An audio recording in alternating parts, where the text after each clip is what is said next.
From the mountaintops to the ocean floor, I'm gonna spread my wings, so just watch me soar.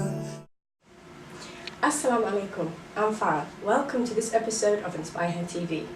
If activism, and in particular improving the lives of Muslim women, is important to you, then this is the episode for you. Today we have joining us Shaista Gohir, an OBE, women's rights activist, media commentator, a public speaker, and the chair of Muslim Women's Network. Alaikum assalam. Well, you know that I've been following the work of Muslim Women's Network and the work that you do genuinely, and I'm so inspired by it. For those people who may not be familiar with Muslim Women's Network, could you tell us a little bit about it? Yes, we're a national organisation, we're a charity, although we're based in Birmingham. We're a membership organisation, so anyone can become a member, although the vast majority are Muslim women. Okay. We do have people of other faiths and no faiths that are members, and also we have men that are members as well. We carry out research, we've got a national helpline, and those things inform the work then that we do the rest of the work. So we will then deliver campaigns, national campaigns. We'll do advocacy work, so we'll try and obviously go and meet with government officials and try and influence policy. We do training, and we also produce resources as well, booklets and videos. Amazing, really good to know. And so, how did you get involved with Muslim Women's Network? Actually, Muslim Women's Network started in 2003. It was just a few women that had come together. It was not even an organisation informally that would meet. Actually, Patricia Hewitt, who's the Women's Minister at the time, it was a Labour government, and that was May 2003 actually. And by 2005 the group had grown a little bit more. I joined them then, and we thought actually there isn't a national organisation.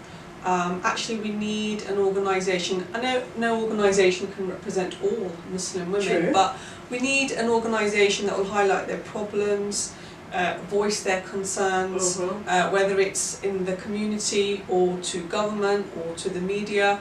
So a few of us thought actually let's set this up as a formal national organisation. So I was given the tasks to do it, and I thought, okay, what shall I do? And I decided to set it up in Birmingham because that's where I live. Right. And it was no offices, no website, it was just me. I then set up a board above me. I literally was only getting paid 2 days a week, but I was working on it full time. Did that for a few years and just built up the membership really. The task was really to get us known and build up the membership. And in 2011 I decided to join the board, because I just felt that to be on the board I would have more influence, more power in terms of my ideas. That does mean actually to be a trustee you're not then getting paid, but for me I was doing it not for the money, I was doing it because I'm passionate about women's rights. Got onto the board, and then by end of 2013 I became the chair. And actually we've grown considerably since I've been chair. In the last 4 years the growth has been phenomenal. Helpline is incredible. And now we've got a counselling service, a faith and cultural sensitive counselling service as well. And the helpline is incredible for this, because something like that doesn't exist for that particular group. So I've been following the kind of reasons that people call up and stuff like that, and it seems like a really unique need that was there, and it's just amazing. Absolutely, because you know people experience a lot of problems, a lot of the issues are taboo subjects, and they want to be able to call somewhere where they're not going to be judged and it's going to be kept confidential. And you know actually we're in year 3 of the helpline, and it's grown substantially. So every month the number of callers calling the helpline increases.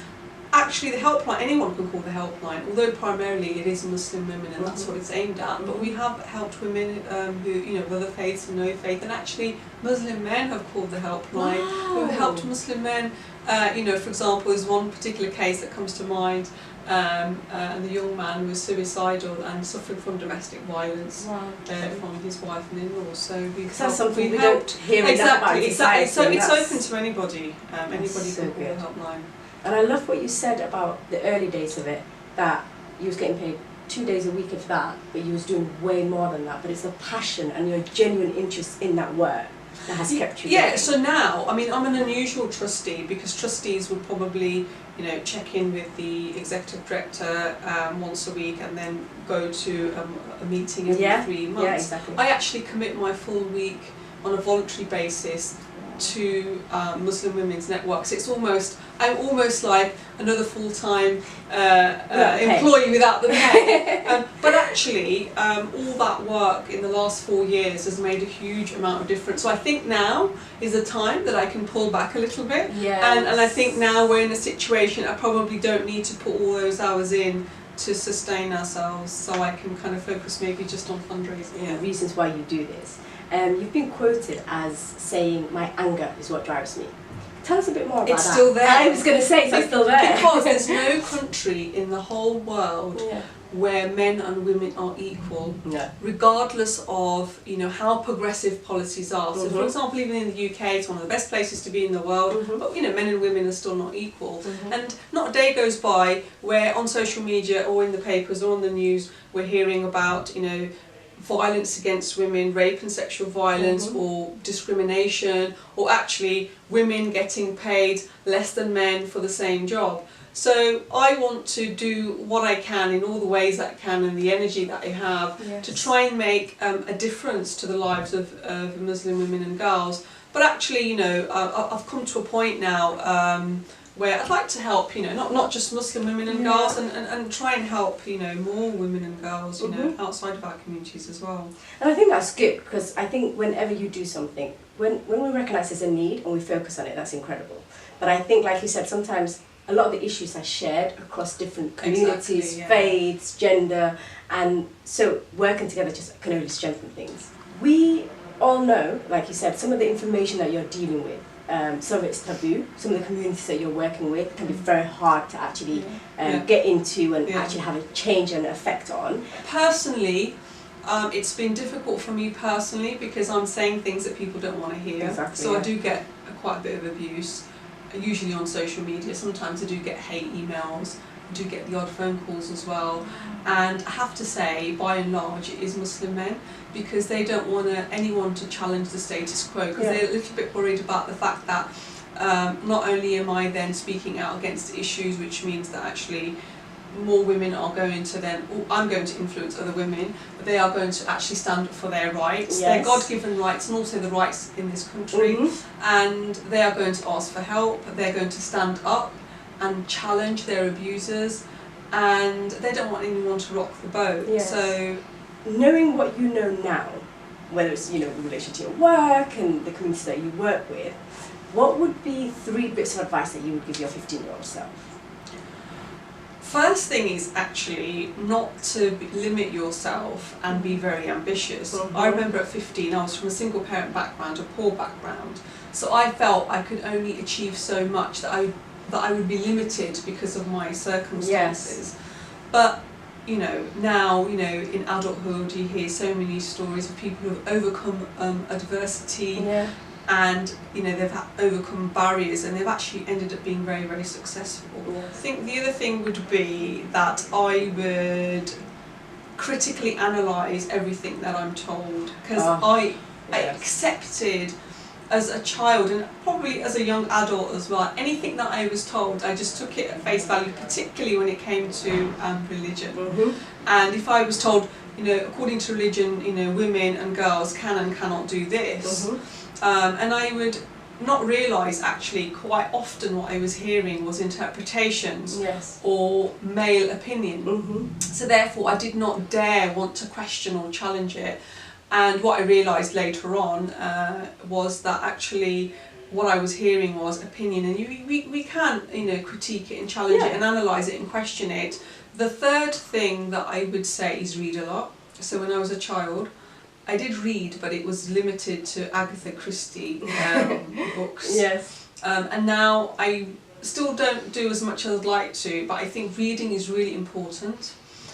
It broadens your Oh, it does. knowledge, Mhm. and it influences your views, Mhm. and it influences your thinking. I think it helps you to critically analyse as well.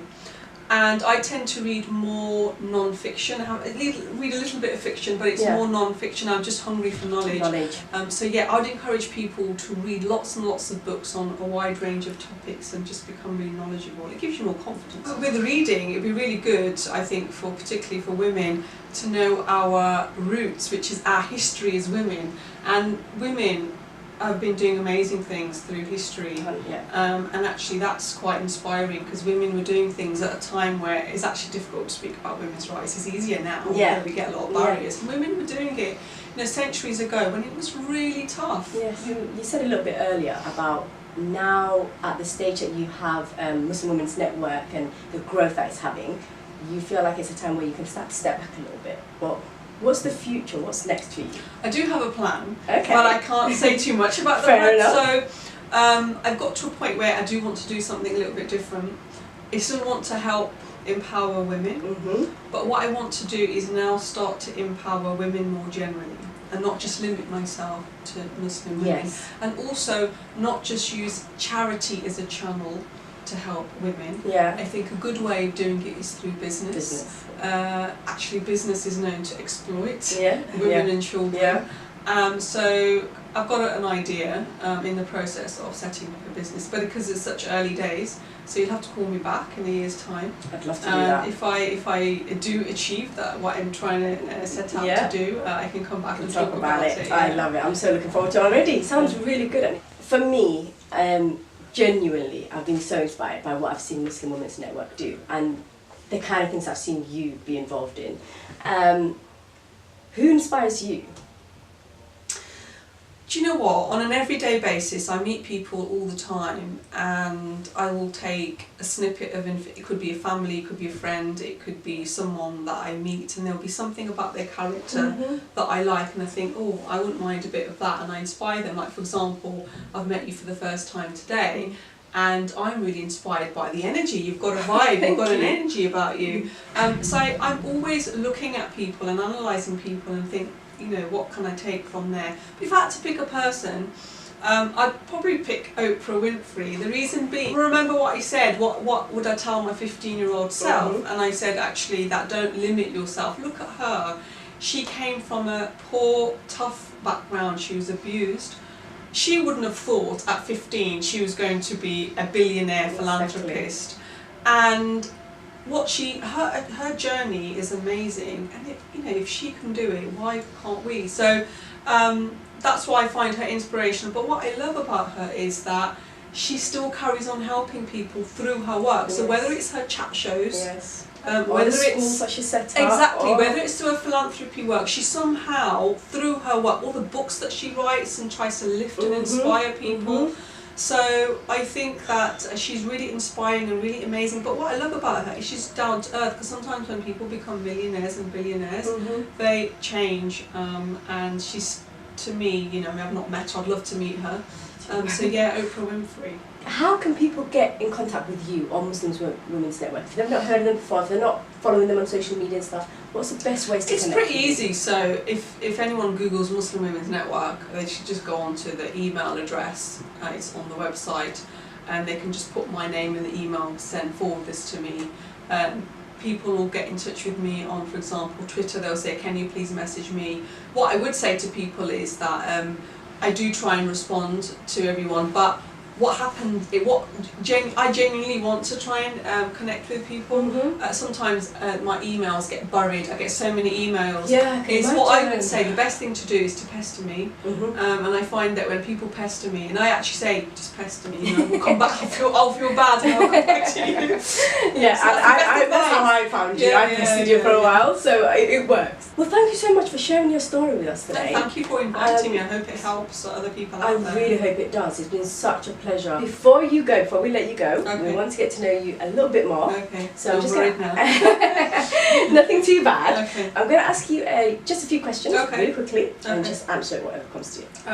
First thing in my mind. Okay, yes. So, what colour is your toothbrush? Blue. Okay. What are you most grateful for? I'm most grateful for my family life, so my children and my husband. They're my support mechanism. So without them, I wouldn't be able to do what I'm doing now. Yeah. And they really support all the work that I do. Amazing. Are you a morning person or an evening person? Definitely morning person. I think by the time it's like 8, 9 o'clock, I'm knackered. Yeah, like my day's done. Why is it over 8 o'clock? Tired, yeah. And what's your favourite city in the world? Istanbul. Oh, yes. What I love about it is the history and the fact that you've got the historic and then you've got the modern. Yeah. So I've been there, I think, about 6 times. So Yeah, I've only been once, but it is a really beautiful place. Yeah. It's a beautiful city. Thank you so much. Thank you. That was the end of another episode of Inspire Her TV. In the comments below, share with us what your biggest takeaway was from today's show. Until next time, stay inspired.